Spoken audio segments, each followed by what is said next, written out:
want to welcome you to the Ask Jeff YouTube channel. Here's today's question. God told the animals to multiply, but told man to multiply and replenish the earth in Genesis 1:28. Does this add, quote, credit to the gap theory? Since in order to replenish the earth, there would have to be, quote, something there prior.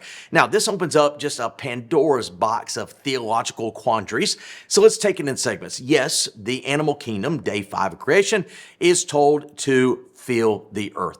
When you get to day 6, Genesis 1:28, humanity is told to, quote, replenish the earth. Now, pause. Only in what we know as the King James Bible is the word replenish used. In the other versions, we use the word fill, which is the same word that was used for the animals. Here's where it gets interesting.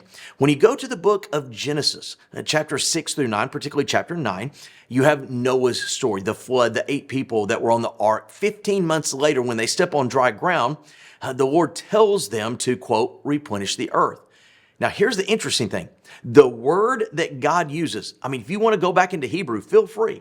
The word he uses in chapter 9 with Noah is the same word he uses with Adam and Eve in Genesis chapter 1. Now, this is where it gets interesting because at the end of the day, we're dealing with translators, albeit as intelligent as they are, taking a language that most of us are not familiar with and turning it and translating it into one that we are.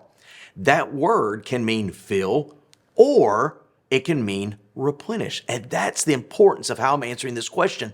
It's the translators, when they interpret it, that give us a contextual theology. Here's what's fascinating to me is what we know as the translators of the King James Version of the Bible.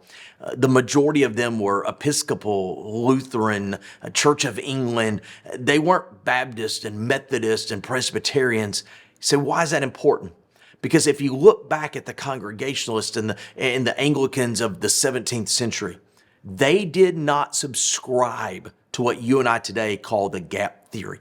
That was not the theological position of the day, but that is how they translated that verse. And I find that important because you have a group of people who went against their own personal theological predisposition to translate it in the context of the chapter.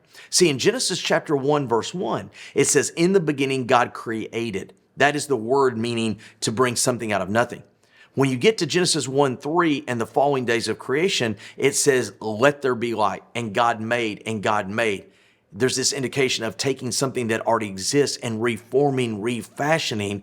And then you get to verse 28, they use the word replenish, which would by default, per the question, advocate a gap theory position. All I know is this, that 400 years ago, the brightest, most intelligent men in the world translated that word in the context of Genesis 1 contrary to the respectively held theological positions, because that's what the context of Genesis 1 demands. Great question. If you have one, send it to AskJeff.net.